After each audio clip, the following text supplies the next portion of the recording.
prohibit and we have to curtail those things. Why we have to restrain the same అంటే పిల్లల భౌతిక మానసిక ఎదుగుదల ఎప్పుడైతే బాగుంటుందో అప్పుడు వాళ్ళ మ్యారేజ్ జరిగితే వాళ్ళు ఆరోగ్యంగా ఉండి వాళ్ళ ఆరోగ్యంగా ఉన్నప్పుడు వాళ్ళు పని చేయగలుగుతారు. ఎప్పుడైతే శ్రమ చేయగలుగుతారో వాళ్ళు they will contribute to the state exchequer, they will contribute to the economical foundation of the country. Not only in the sounds of finance way, they will contribute the culture also. They will contribute a peace in the society. Unless and until these vernacular, these vulnerable species, that is child, is protected from these menace, a child marriage, వాళ్ళ growth సరిగ్గా లేకపోతే ఇన్ని defects ఉంటాయి సొసైటీలో. That society has to suffer economically, society has to suffer culturally, society has to suffer with regard to peace also, society has to suffer with crimes. ఇన్ని problems ఉన్నాయి కాబట్టి దీన్ని మనం ఎరాడికేట్ చేయాలా అని అనుకుంటాం, to see the growth of society. ఈ growth గురించే మనకి the child marriage prohibition of child marriage act వచ్చింది, 2006లో వచ్చింది. ఈ యాక్ట్ ప్రకారము మేజర్ ఎవరు? Who is the major? 18 above. అంటే మైనర్ ఎవరు అనే దానికి డెఫినేషన్ ఉంది ఈ యాక్ట్లో, నాట్ మేజర్. మైనర్ ఎవరు అంటే you have to see the majority act 1875 అంటారు. అక్కడ ఎక్కడ ఏజ్ చెప్పలేదు. But with regard to the persons who are eligible for marriage, who is to be considered as child as per this act. ఇప్పుడు మనం child అనే డెఫినేషన్ను ఈ చట్టం ప్రకారమే తీసుకున్నామంటే child definition quite different. Child definition అనేది చాలా చోట్ల చాలా యాక్ట్స్లో మారుతూ ఉంటుంది. ఇక్కడ చైల్డ్ ఎవరినంటాం మనం? Even major also considered as a child in this act till he attains the age of మ్యారేజ్కి ఫిట్మెంట్ వచ్చేంత వరకు వాళ్ళని మనము చైల్డ్గానే కన్సిడర్ చేస్తాం. With regard to female, the completion of 18 years, the person who is not completed 18 years, the women who is not completed 18 years, who is not completed, ఈ పదం గుర్తుపెట్టుకోవాలి, is to be considered as a child with regard to female species.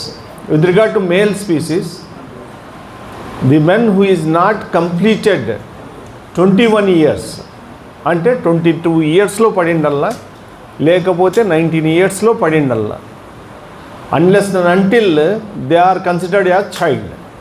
వీళ్ళ మ్యారేజ్ని prohibit చేయొచ్చు, restrain చేయాల మనం. మా application is there upon the child marriage prohibition officer.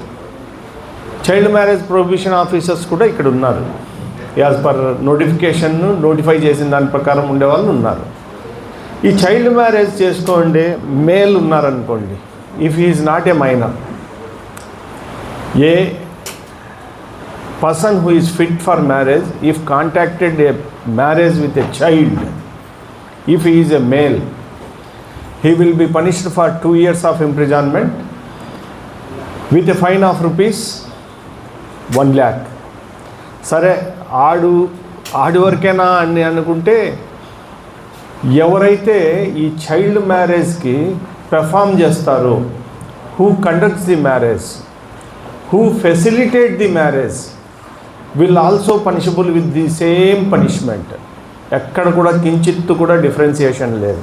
Same 2 years punishment ఉంటుంది, 1 lakh rupees ఫైన్ ఉంటుంది. ఇదే చాలు అన్నట్లు ఇంకోటి మనమంతా చాలా లైట్గా తీసుకుండేది, whoever attends even presence is suffice. వీడియోలో కనపడినామంటే అయిపోయా, ఎక్కడున్నా సరే ఎత్తుకొచ్చి లోపల పెట్టచ్చు. అని ఎందుకంటున్నాను చెప్పండి? Because it is non bailable offence, it is cognisable and non bailable. కాబట్టి పోలీస్ ఆఫీసర్కి వారెంట్ కూడా అవసరం లేదు. If A person found that he is present while the marriage is going to be performed. ఆ సిచ్యుయేషన్ ఉంది కాబట్టి మన జనాల్లో ఈ అవేర్నెస్ని తేవాలి. ముఖ్యంగా దీనికి main liability child marriage prohibition officer మీద ఉంది, to create awareness among the society. వీటన్నిటిని మనం చర్చించుకొని జనాల్లోకి ఏం తీసుకొని పోవాలి? చైల్డ్ మ్యారేజ్ అనేది not only a menace, it is a cause which will deprecate the economy of the state, it will deprecate the culture of the state, it will oust the peace in the society, peace and harmony in the society. ఒక్క female సరిగ్గా growth లేదనుకోండి, ఎంత ఇబ్బంది వస్తుంది? మొత్తం ఆ కుటుంబం, ఆ వంశానికే ఇబ్బంది వస్తుంది. దీన్నంతా దృష్టిలో పెట్టుకొని మనం చైల్డ్ మ్యారేజ్ ప్రొటెక్షన్ మీద ఇప్పుడు వీఆర్ డూయింగ్ వ్యాన్ 100 days ప్లాన్లో ఉన్నాం. దాంట్లో కూడా ఇది భాగంగా చర్చించుకుంటున్నాం. ఇది మరింత వివరంగా బాగా పనిచేయాలంటే ఏ విధంగా పనిచేయచ్చు ఇన్నోవేటివ్గా అనే దానికి మా మెంటారు గైడ్ సారు చెప్పాల్సిందిగా కోరుతున్నాను. కూర్చొని పర్లేదు.